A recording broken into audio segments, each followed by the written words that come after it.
Hi everyone, welcome back to another tutorial from Apps Academy. Today in this video, we will be learning how to add a bank account in Meesho. To add a bank account in Meesho, first of all, launch the Meesho app open on your device and log into your account with your credentials. After you're signed in, from the homepage of Meesho, click on your profile picture at the top left corner.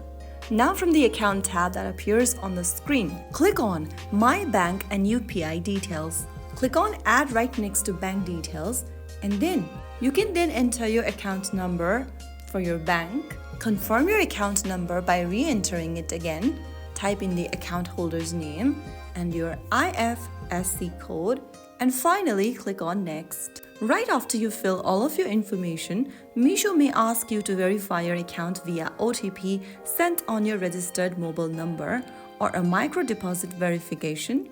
Once you complete the verification, you will be able to add your bank account on your Meesho account.